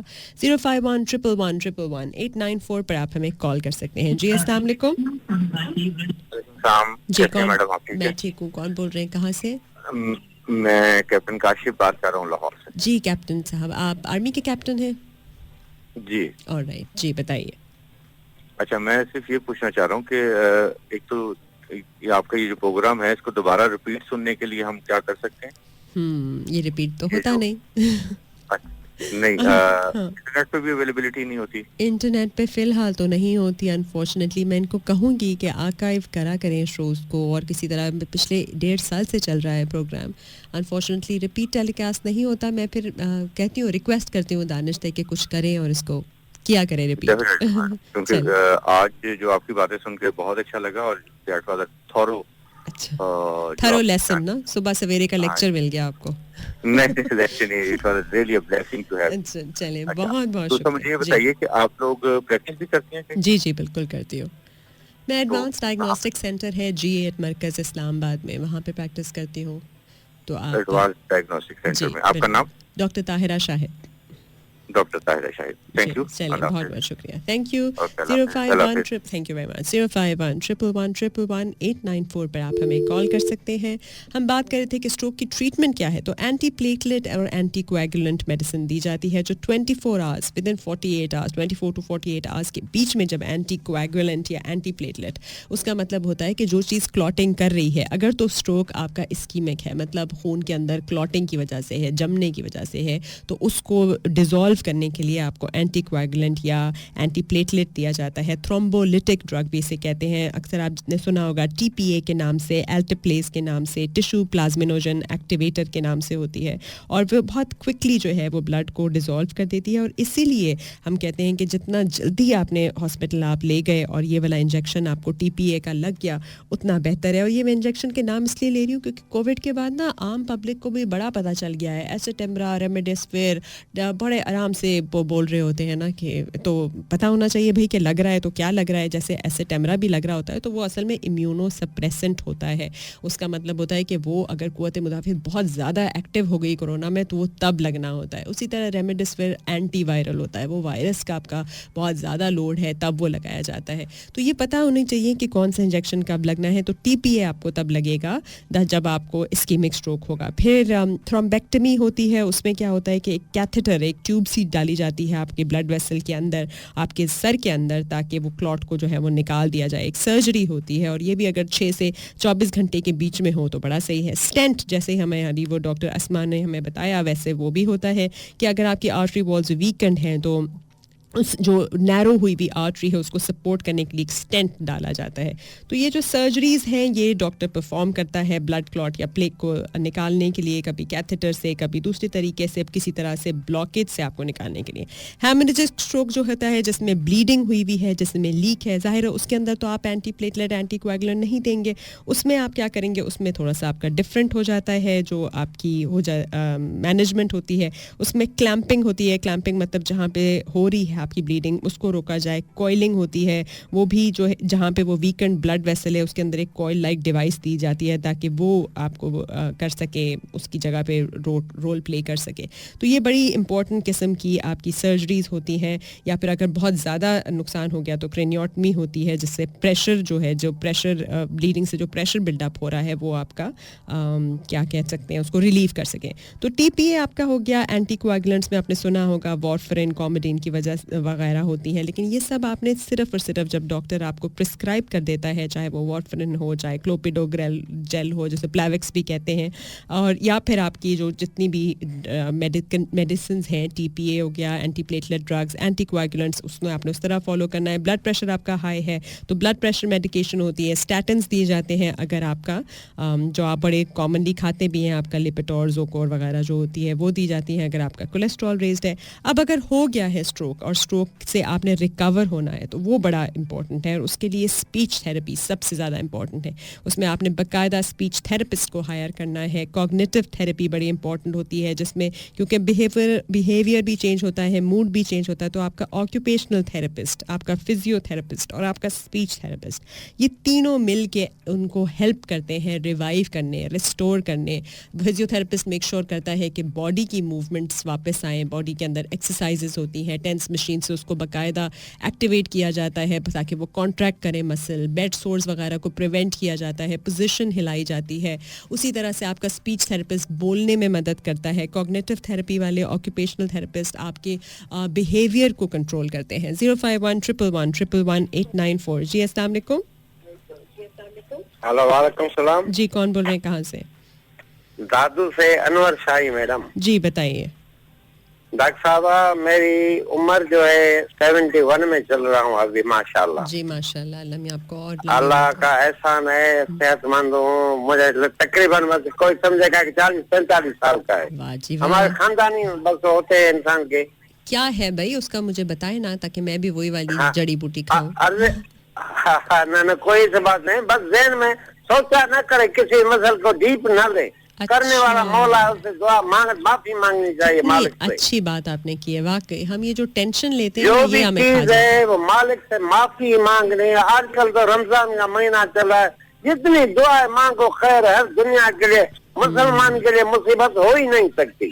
बिल्कुल आपने सही कहा कि बिल्कुल सही बात है। दिल से मुसलमान होना चाहिए। मुसलमान होने का मतलब होता है अल्लाह की विल को सबमिट करने वाला, झूठ ना बोलने वाला, किसी को नुकसान ना पहुंचाने वाला, कोई कमिटमेंट करके पूरा करने वाला, हराम ना कमाने वाला, अपनी कमाई को जस्टिफाई करने वाला, उसके अगेंस्ट मेहनत करने वाला, चोरी चिकारी ना करने वाला, दिल आज़ारी ना करने वाला, किसी का हक ना मारने वाला। ये सब होती है आपके मुसलमान होने की पहचान। और अगर आप ये सारी चीज़ें करते हैं, आप दिल और दिमाग से पाक और साफ हैं, लोगों को माफ़ करते हैं, लोगों की गलतियों को दरगुजर करते हैं, लोगों को एक्सेप्ट करते हैं, खुशियाँ बिखेरते हैं, लोगों की मदद करते हैं, आपके अंदर तकब्बुर नहीं है, गुस्सा नहीं है, किसी किस्म की ज़िद्दबाजी में आके अगले का नुकसान नहीं करते, तब आप अल्लाह की नज़र में वाकई मुसलमान हैं। और आप जब तवक्कल करते हैं, जब आप ये एक्चुअल फेथ रखते हैं, ईमान रखते हैं कि जो कुछ आया है, चाहे वो खुशी है, चाहे वो गमी है, इम्तिहान है, आजमाइश है, वो मेरे खुदा की तरफ से है और मैं उसमें सही रहूँगा, अपना रास्ता साफ रखूँगा, अच्छा रहूँगा, कोई भी बुरा काम नहीं करूँगा, किसी को दुख नहीं पहुँचाऊँगा, तो अल्लाह मुझे इसमें से निकाल देगा। तो इसमें आपकी डेफिनेटली जो है हेल्प ही हो जाती है। इसमें लेते हैं एक छोटा सा ब्रेक, हाजिर होते हैं ब्रेक के बाद। कॉल कर सकते हैं आप 05111111894। सुनो एफएम रेडियो नेटवर्क पर आप सुन रहे हैं प्रोग्राम सेहत से जिंदगी। आप सुन रहे हैं सुनो एफएम 89.4 प्रोग्राम सेहत से जिंदगी। फालिज की बात हो रही थी। कॉल कर सकते हैं आप 05111111894 पर। जी अस्सलाम वालेकुम। जी कौन बोल रहे हैं, कहाँ से? जी बताइए बताइए। जी थैंक यू वेरी मच। मैं तो प्रोग्राम 1.5 साल से करता आ रहा हूँ। रीता इमरान के साथ भी आवाती थी, ऐसे भी कई प्रोग्राम पहले शुरू में आप पाती थी।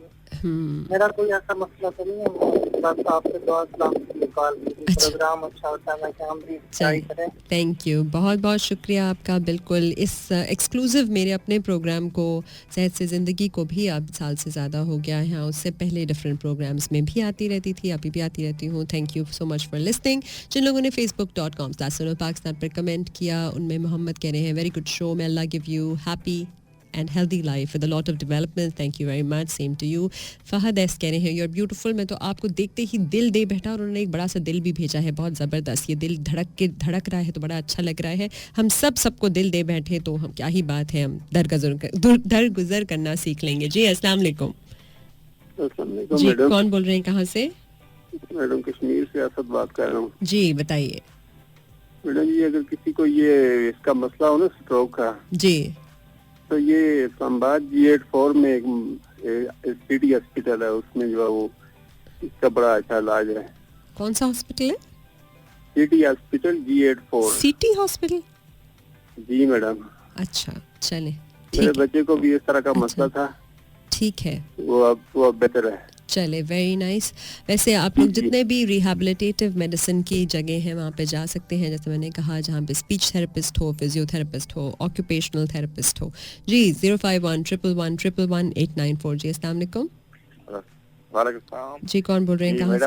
जी मैं कश्मीर से बोल रहा हूँ, मोहम्मद इल्हाम है। मेरा आपसे प्रोग्राम सुना हो तो मेरी वाला को हो गया फालिज, तो 5 महीने हो गए। जी जी। तो अभी रेडियो पे आपका प्रोग्राम पहले भी सुना था, अभी सुना था, तो अभी बोलना ठीक नहीं है, मतलब दाएं साइड पे हुआ था। राइट जी। तो वो आप यहाँ उसको कुछ बता सकती हैं जी, कि वही हाँ बिल्कुल, यही स्पीच थेरेपिस्ट की मैं आपको बात कर रही थी ना, कि स्पीच थेरेपिस्ट वो लोग होते हैं, वो थेरेपिस्ट होते हैं जिन्होंने बाकायदा इस चीज़ में स्पेशलाइज किया होता है कि जिन लोगों की ये चली जाती है स्पीच को, तो वो सिखाते हैं, उनके पास डिफरेंट किस्म की टेक्निक्स होती हैं, चीज़ें होती हैं, डिवाइसेस होते हैं, एक्सरसाइजेस होते हैं, तरीके होते हैं, वो बताते हैं कि इस तरह से करो ताकि फिर तुम्हें जो है वापस आ जाए आपकी स्पीच। तो ये जो रिहैबिलिटेशन है ना, ये बड़ा ही ज़रूरी है। आपने देखा होगा ना, AFIRM भी यहाँ पे है, डिफरेंट किस्म के हॉस्पिटल्स के अंदर रिहैबिलिटेशन सेंटर्स हैं, रीजेनरेटिव मेडिसिन जो है बड़ा ही स्ट्रॉन्ग, बड़ा ही अब आजकल जो है बहुत एक अपकमिंग फील्ड है,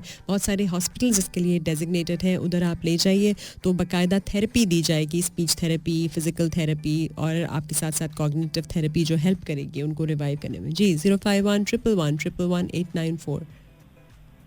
अस्सलाम वालेकुम। हेलो, ओके, इनकी आवाज़ नहीं आ रही, तो जी आप नेक्स्ट कॉलर। जी अस्सलाम वालेकुम। वालेकुम, Javed calling from Lahore. Hello, how do you do? I'm fine, thank you very much, Javed Saab. It's been long since you called us. How are you doing? How's your Ramzan? I am fine, thank you. और doctor साहब आपने हंसा दिया, आपने कहा ना मुझे भी कोई जड़ी बूटी बताएं जिससे लंबी उम्र होती है। आप भी जड़ी बूटी की तलाश में।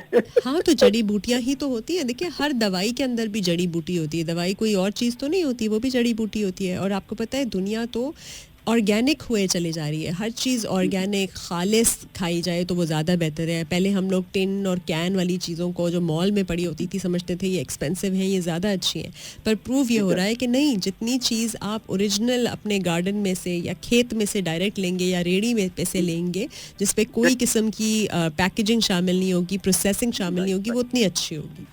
डॉक्टर एक छोटा सा सवाल ये है कि आप इसमें मुझे बहुत ज्यादा बोलना पड़ता है 2-2 घंटे, तो मैंने उसका आप अपना टाइम कम कर लें, आधा कर लें या रमजान में छुट्टी कर लें। नहीं ना, नहीं मुझे अच्छा लगता है। और क्या आपकी सेहत से सबकी सेहत जुड़ी हुई है। नहीं कोई बात नहीं, आपको पता है अल्लाह ताला जो है जब आप दूसरों की खिदमत करते हैं तो आपकी उम्र और आपकी सेहत वैसे ही बढ़ा देता है। तो आप देखिए, बेशक रमज़ान है तो क्या हुआ, अगर मेरे ये सब बोलने से किसी को फ़ायदा हो रहा है तो इतने लोगों की दुआएं लग रही हैं और वो किसी भी दवा से ज़्यादा है। कॉल कर सकते हैं आप 05111111894। जी अस्सलाम वालेकुम। वालेकुम अस्सलाम। जी डॉक्टर साहब, मैं रावलपिंडी से तालिब बोल रहा हूँ। जी बताइए। जी मुझे एक प्रॉब्लम आई है शुगर की वजह से, बेस तो शुगर ही है उसकी आईज में। मेरी आईज में इतनी वो धुंध आ गई, हालांकि मैं इंजेक्शन लगवा रहा हूँ लेकिन उसके बावजूद कोई इम्प्रूवमेंट नहीं आ रही है। अच्छा, तो ये थोड़ा सा मुझे गाइड प्लीज कीजिए कि मैं क्या कर सकता हूँ। ठीक है जी। आप एक तो आई ऑप्थेमोलॉजिस्ट को ज़रूर जो है जाइए, दिखाइए कि क्या प्रॉब्लम है, वो बाकायदा एग्जामिन करेंगे। आपके फंडस में, रेटिना में चेंजेस आते हैं बहुत ज़्यादा, डायबिटीज़ से डायबिटिक रेटिनोपैथी उसको कहते हैं।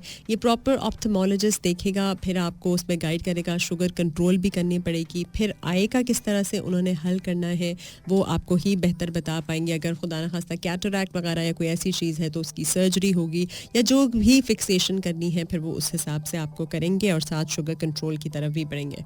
तो अगर आप स्मोकिंग करते हैं तो स्मोकिंग छोड़ दीजिए, वेट अपना बिल्कुल नीचे रखिए, डाइट ऐसी खाइए जिसमें फ्रूट्स और वेजिटेबल्स हो, कोलेस्ट्रॉल कम हो, ट्रांस फैट्स और सैचुरेटेड फैट्स ना हो, फिजिकली एक्टिव रहिए, कोलेस्ट्रॉल और ब्लड प्रेशर को रेगुलरली चेक करके इन कंट्रोल रखिए, शुगर को भी रेगुलरली कंट्रोल रखिए, आपकी जो मेडिकेशंस आप ले रहे हैं उनको भी डॉक्टर से डिस्कस करते रहिए, हार्ट प्रॉब्लम्स हैं तो भी उन्हें टाइम पे मैनेज कर लीजिए। यही सारी चीज़ें हैं जो आपको क्लॉट्स इससे क्या कहते हैं स्ट्रोक से दूर रखेंगी। और अगर स्ट्रोक के वो वाले सिम्टम्स आते हैं जो मैंने आपको मेंशन किए हैं, जिसमें डिज़नेस हो गया, सडन हेडेक हो गया, फेस के ऊपर आपका आधा फेस ड्रूप कर रहा है, आर्म के अंदर बहुत ज़्यादा हैवीनेस, वीकनेस हो गई है, स्पीच में स्लर आ गया है, बैलेंस आपका आउट हो गया है, कहीं आपको साथ वॉमिटिंग वगैरह भी शुरू हो गई, आंखों क्या कहते हैं अंधेरा आ रहा है, तो आपने बिल्कुल डिले नहीं करना, फ़ौरन लेकर जाना है। डिपेंडिंग वेदर के इस्कीमिक है या हेमरेजिक है, आपको मैनेजमेंट दी जाएगी, TPA वगैरह या एंटी प्लेटलेट दिया जाएगा या सर्जरी हो जाएगी। तो ये सब करना आपके लिए बेहद ज़रूरी है। और अगर हो ही जाता है स्ट्रोक तो फिर उसकी रिवाइवल के लिए आपने ऑक्यूपेशनल थेरेपिस्ट, स्पीच थेरेपिस्ट और फिजिकल थेरेपिस्ट से रुजू भी करना है। जी अस्सलाम वालेकुम। वालेकुम अस्सलाम। जी कौन बोल रहे हैं, कहाँ से? मैं सादर अली बात कर रहा हूँ सुनील मुल्तान से। जी बताइए। प्रोग्राम अच्छा है सर, अल्लाह की रहमत है कि हमारी सेहत भी ठीक है, अल्लाह का शुक्र है। आपकी सेहत के लिए भी दुआएं हैं कि अल्लाह पाक आपकी सेहत तंदुरुस्ती रखे।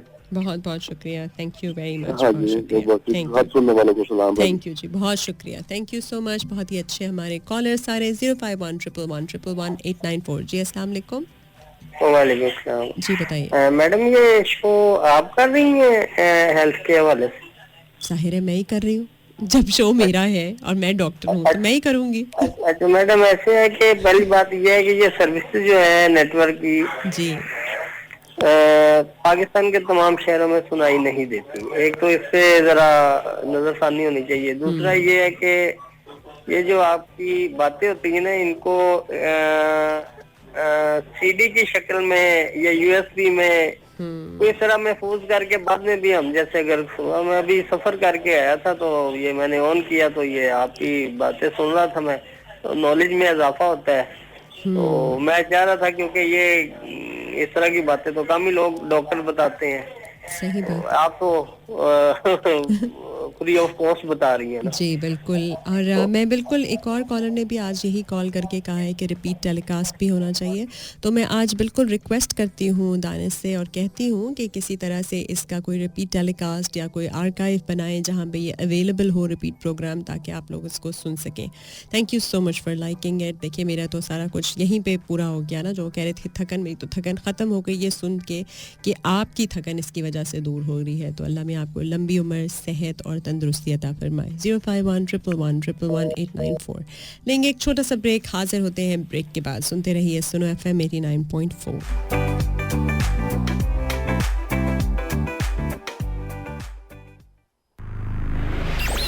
We'll be back right after this break. DHA Multan ने रोमांसा गोल्फ कम्युनिटी और सेक्टर यू में भी 10 मरला प्लॉट्स की पोजीशन का आगाज कर दिया गया है। गोल्फ कोर्स का भी बहुत जल्द आगाज। ये है मेरी लाइफ का hole in one. DHA Multan.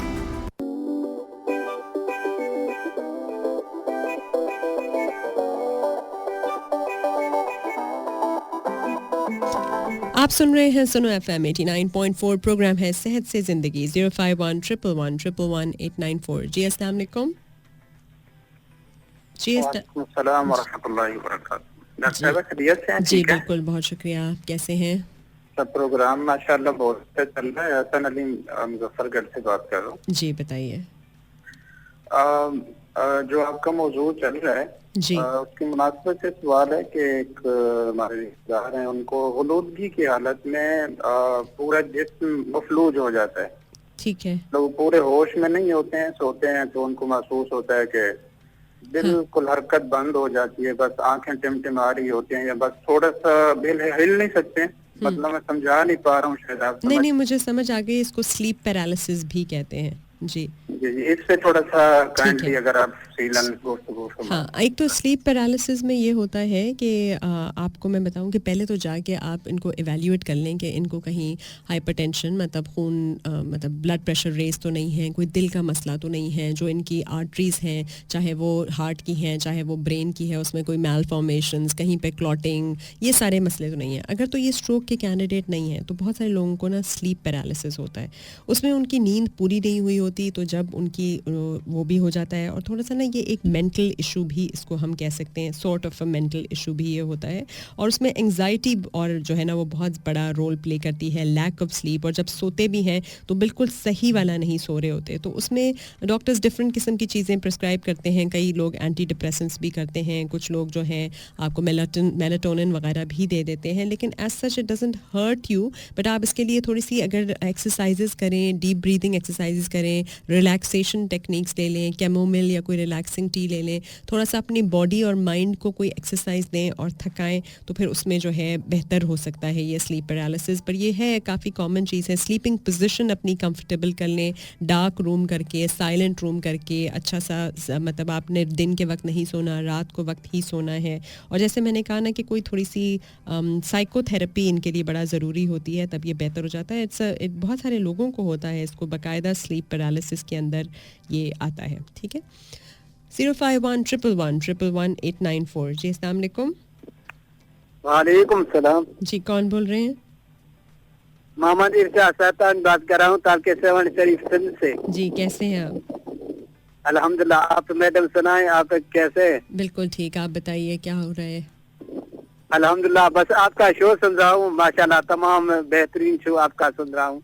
अच्छा, बहुत बहुत शुक्रिया, थैंक यू वेरी मच। मेहरबानी, थैंक यू, बहुत शुक्रिया, थैंक यू। मुझे बहुत अच्छा लगता है जब आप लोग कॉल्स करके तारीफ़ करते हैं। ज़ीशान पूछ रहे हैं मुझे छोटे पेशाब के कतरे आते हैं, अच्छा रुक रुक के आता है। प्रोस्टेट का आप ज़रूर टेस्ट कराइए, रुक रुक के आने के लिए बहुत ज़रूरी होता है। बहुत सारे सिम्टम्स, बहुत सारे रीज़न्स हो सकते हैं इस तरह से, पर आप ये भी कर सकते हैं। जी अस्सलाम वालेकुम। जी अस्सलाम वालेकुम। वालेकुम सलाम, कैसी है मैं? ठीक है जी, बिल्कुल, आप कैसे हैं? शुक्र अल्लाह का। वो मैं मुझे पूछ रहा था, मेरा भाई है 18 साल का तकरीबन, उसको दाने निकलते हैं, एक मतलब महीने के बाद निकलते हैं, फिर वो खुद ब खुद जो कीट बन सारा होता है ना खत्म हो जाता है। कहाँ पे निकलते हैं दाने?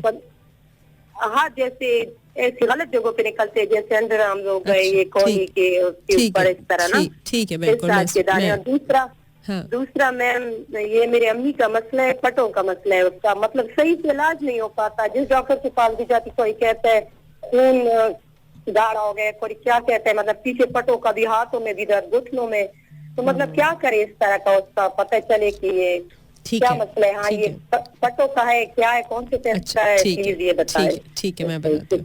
अच्छा, बहुत सारी कमियां होती हैं जिसकी वजह से भी हमारे पट्टे खिंचते हैं, पट्टों में दर्द होता है, उसमें विटामिन डी भी होता है, विटामिन B12 भी होता है। आप ये टेस्ट करा सकती हैं, अगर इसकी कमी है तो उसका सप्लीमेंट लिया जा सकता है, विटामिन डी का या विटामिन B12 का। फिर आप देखिए कि ये जो जोड़ों का दर्द और पट्टों का दर्द है, ये बहुत सारे रीज़न से हो सकता है, राइट। कभी कभी कैल्शियम की कमी से भी होने लगता है, या फिर आप कह सकते हैं कि जैसे कि कुछ लोगों में हार्मोन्स के मसले होते हैं, उनसे भी हो सकता है। फिर कुछ लोगों को आर्थराइटिस होता है, रूमेटॉइड आर्थराइटिस हो गया, ऑस्टियो आर्थराइटिस हो गया, डिफरेंट किस्म के आर्थराइटिस से जोड़ों का दर्द होता है, राइट। अब आप मेरा तो आपसे ये मशवरा है कि ये पट्टों की कमज़ोरी के लिए बेस्ट यही है कि एक तो आप उनका विटामिन डी लेवल ज़रूर चेक कराइए, और फिर उनको विटामिन डी की सप्लीमेंटेशन ज़रूर शुरू कराइए, विटामिन B12 की भी शुरू कराइए, उनको भी फिजियोथेरेपी दीजिए, वो बहुत बेहतर है। MRI वगैरह करा के देख लीजिए कहीं पे स्पाइन में कोई मसला तो नहीं है, कोई कंप्रेशन तो नहीं आ रहा किसी तरफ से, वो भी देखा जा सकता है अगर तो जोड़ों का मसला भी साथ है। और तब डॉक्टर आपका टेस्ट कर लेगा, आर्थराइटिस का भी, यूरिक एसिड का भी रूल आउट कर लेगा कि कहीं वो तो नहीं है। ज़्यादातर बेहतर जैसे जैसे एज प्रोग्रेस कर रही होती है तो आप सप्लीमेंट्स ले सकते हैं जिसके अंदर कैल्शियम होता है, आपका मैग्नीशियम होता है, विटामिन डी होता है, फिर आपका हाइलुरोनिक एसिड, MSM, कॉन्ड्राइटिन, ये सारा कुछ जो है आपको हेल्प करता है। और साथ फिजियोथेरेपी बहुत ज़्यादा आपको हेल्प करेगी। जैसे बाथ्स होते हैं, आप बाथ में एप्सॉम सॉल्ट्स वगैरह डाल के रिलैक्स करते हैं, रिलैक्सेशन टेक्निक बड़ा काम करती है, इससे ये पट्टों की कमज़ोरी सही हो जाती है। फिर कुछ लोगों को जो है बहुत स्टिफनेस अगर हो रही है तो उन्हें जैसे बैक्लोफेन वगैरह भी दी जाती है, और कुछ लोगों को पेन किलर्स भी दिए जाते हैं। पेन किलर इसका अल्टीमेट हल नहीं होता। आप गर्म सेक से, मसाज से, फिजियोथेरेपी से, प्रॉपर एक्सरसाइज से, अलाइनमेंट से, इन सारी चीज़ों के ऊपर काबू बिल्कुल पा सकते हैं। 051-111-111-894। जी अस्सलाम वालेकुम। वालेकुम सलाम। जी बताइए। जी पूछिए। वो ये कि ये सिस्ट है मेरे गुर्दे में ऊपर। जी ठीक है। ये 1.6। ओके। हेलो। जी जी मैं सुन रही हूँ। इसके अलावा जो है ना, ये एच पाइलोरी का प्रॉब्लम था मुझे 3-4 वो मैंने इलाज करवाया, लेकिन फिर भी एक्टिवेट हो जाता है, ज्यादा हो जाता है, कम हो जाता है। अच्छा ठीक है। तो एच पाइलोरी के लिए बड़ा ज़रूरी है कि आप ट्रिपल रेजिमेंट जो उनका होता है उसका पूरा 14 दिन का कोर्स करें बगैर छोड़े हुए।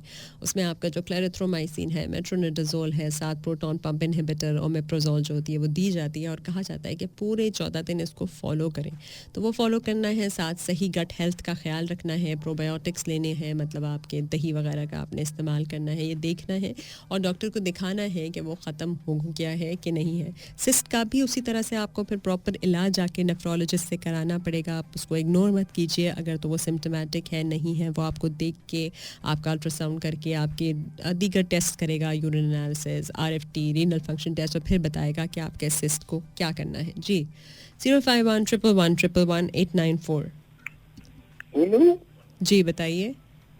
जी डॉक्टर साहब, ये 101 यूनिवर्सिटी चैनल पे भी आती हैं?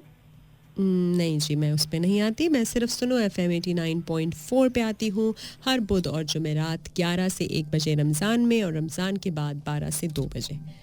कॉल कर सकते हैं आप 051-111-111-894। जी अस्सलाम वालेकुम। जी वालेकुम अस्सलाम, क्या नाम है? ठीक हो? जी बिल्कुल ठीक है, बताइए। जी मैं शबीर बात कर रहा हूँ सकरा बस्ती से। हाँ हाँ बताइए। कल भी आपका प्रोग्राम सुन रहा था, आज भी सुन रहे हो, माशाल्लाह आवाज भी बहुत प्यारी है। तो मैम मेरा एक मसला है, जो नीच मसाने है ना, लेफ्ट और राइट, इसमें बड़ा अजीब सा दर्द फील हो रही है, वो बिल्कुल सख्त सा दर्द है, तो इसका क्या मसला हो सकता है मैम? अच्छा ठीक है, मैं बताती हूँ। अगले कॉलर की जानिब भी बढ़ते हैं, फिर मैं बताती हूँ। जी अस्सलाम वालेकुम। हेलो जी अस्सलाम वालेकुम। वालेकुम सलाम मैडम। जी कौन बोल रहे हैं? जी मैं गिलगित से अमजद बात कर रहा हूँ मैडम। जी बताइए। अच्छा मेरा ये घुटनों का मसला है, देसी घी वगैरह अगर ज्यादा इस्तेमाल करता हूँ तो घुटनों का दर्द होता है। तो आप अच्छा देसी घी वगैरह तो वैसे भी नहीं इस्तेमाल करना चाहिए ना घुटनों में। आप देखिए फैटी डाइट को तो अवॉइड करना चाहिए बिल्कुल, और इसका भी जैसे मैंने पहले बताया था, थोड़ा सा टेस्ट भी करा लीजिए, एक्सरे भी करा लीजिए, MRI भी, और फिर देखिए कि कैल्शियम, मैग्नीशियम, विटामिन डी ये सब, और यूरिक एसिड ज़रूर चेक करा लीजिए। डेफिनेटली मुझे लगता है आपका यूरिक एसिड रेज्ड है, इसलिए जब आप हाई फैटी डाइट लेते हैं तो वो जब इन्फ्लेम हो जाता है तो आपको मज़ीद दर्द होता है, तो उसमें आपने अवॉइड भी करना है, और साथ आपको यूरिक एसिड लोअरिंग के लिए जो मेडिसिन होती है वो भी आपको साथ साथ लेनी होगी।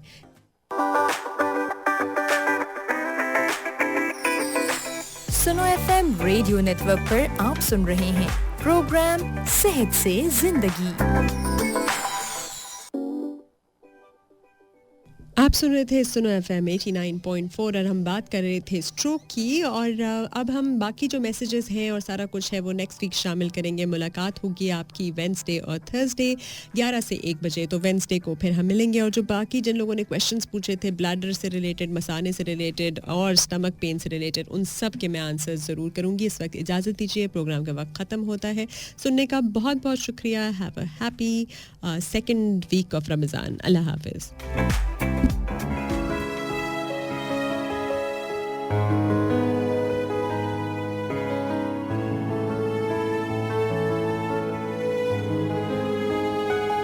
वो हंसी पल मुझको याद आए, फिर से रुलाए हर दफा। वो हंसी लम्हे आँखों से गुजरे, मुझको सताए हर जगह, हर जगह मुझको सताए हर जगह। वो जो लम्हे साथ गुजरे, अब तो आंखें तरस गई उन पल को जीने के लिए। अलविदा अलविदा अलविदा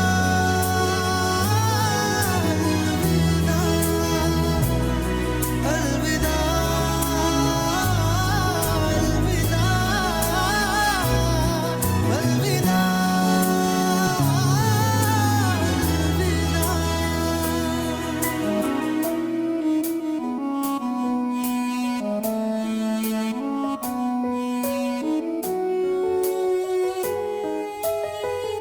मिलकर जो बैठे हम सभी,